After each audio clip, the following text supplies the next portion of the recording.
Alhamdulillah, wassalatu wassalamu ala rasulillah wa ba'd. Kepada penanya yang dirahmati oleh Allah subhanahu wa ta'ala, terkait dengan hukum berzanji atau perjanjian atau maulid berzanji serta yang semisalnya, sebelumnya kami akan sampaikan ayat Allah di dalam surat Fatir, di mana Allah subhanahu wa ta'ala berfirman, Innal ladzina yatluna kitaballahi wa aqamus salata wa anfaqu mimma razaqnahum sirran wa alaniyah yarjuna tijaratan lan tabur. Sesungguhnya orang-orang yang senantiasa membaca Al-Quran, yaitu kitab Allah, mendirikan salat dan menafkahkan sebagian dari harta atau rezekinya, maka Allah akan anugerahkan kepada mereka baik itu secara diam-diam dan terang-terangan, yang mana mereka itu mengharapkan perniagaan yang tidak akan merugi. Ayat ini, yaitu surat Fatir ayat ke-29, menjelaskan bahwa keutamaan membaca Al-Quran, yang mana Syekh Muhammad bin Shalih Al-Utsaimin menerangkan bahwa membaca Al-Quran itu bisa tilawah hukmiyah atau tilawah lafziyah. Apa maksudnya tilawah hukmiyah? Ya, membaca sekaligus mengenal hukum-hukum Quran, kandungannya, dan seterusnya, tafsirnya. Adapun lafziyah ya sebatas membaca saja. Artinya keduanya memiliki keutamaan yang ada di dalam Al-Quran dan juga sabda Rasul Sallallahu Alaihi Wasallam.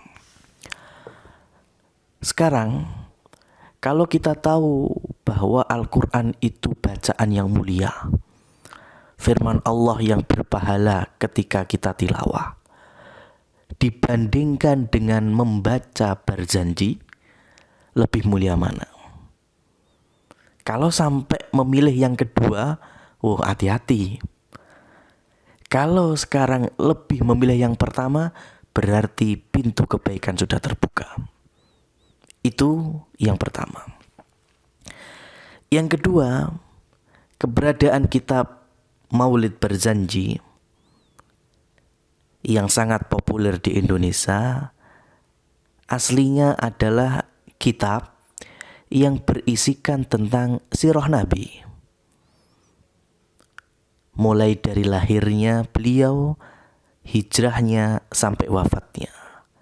Akan tetapi sekali lagi, di dalamnya terdapat banyak sekali riwayat-riwayat yang palsu.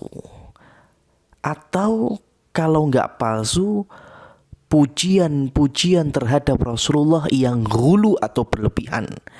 Padahal di dalam pembahasan Masail Jahiliyah, di dalam surat An-Nisa ayat 171 Allah berfirman, Ya ahlal kitab la taghlu fi dinikum wa la taqulu 'ala Allahi illal haqq.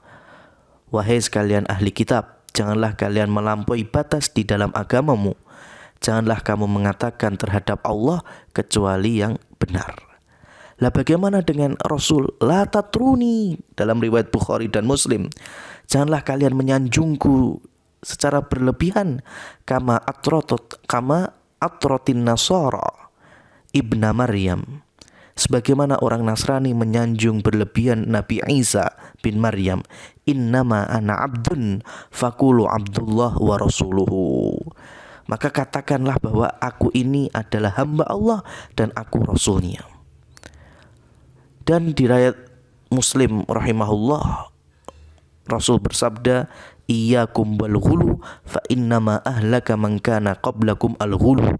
Jauhilah sikap berlebih-lebihan, karena orang-orang sebelum kalian hancur binasa karena sikap berlebihan itu. Berlebihan dalam agama, berlebihan di dalam amal, yang mungkin dibilang itu amalan soleh. Lihat bagaimana riwayat-riwayat palsu lahirnya Rasul seperti apa, ya, kemudian sirah-sirah yang menyertainya, ataupun sanjungan-sanjungan yang sifatnya hulu. Contohnya di dalam kitab berjanji ada sholawat Anta ya habibi, anta ya habibi. Nah, itu tidak pernah sekarang. Sekarang gini, orang yang paling luwes dan mantep mensolawati Nabi itu para sahabat. Tapi tidak pernah ada satupun sahabat yang menyanjung beliau segitunya. Oke lah, mungkin ada yang mengatakan bahwa sholawat itu ada yang maksur, ada yang ghairu maksur. Sholawat itu ada yang maksur, ada yang ghairu maksur. Ada yang diajarkan oleh Rasul, ada yang memang pribadi dari sahabat. Oke, na'am, kita katakan demikian. Sekarang yang maksur contohnya sholawat Ibrahimiyah. Allahumma sholli ala Muhammad wa ala ali Muhammad kama shollaita ala Ibrahim wa ala ali Ibrahim. Itu contoh yang maksur. Atau Nabi Muhammad kita bersolawat sallallahu alaihi wasallam.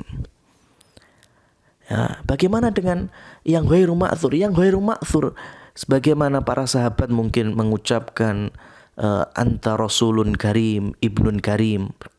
Ya, kemudian yang semacamnya, tidak ada satupun yang hulu, yang berlebihan. Ya. Allahumma sholli ala Muhammad. Ya. Anta zainal anbiya. Ini sholawat apa? Anta zainal anbiya. Engkau adalah perhiasannya dari para nabi dan rasul. Enggak ada satu riwayat pun sahabat yang sampai demikian.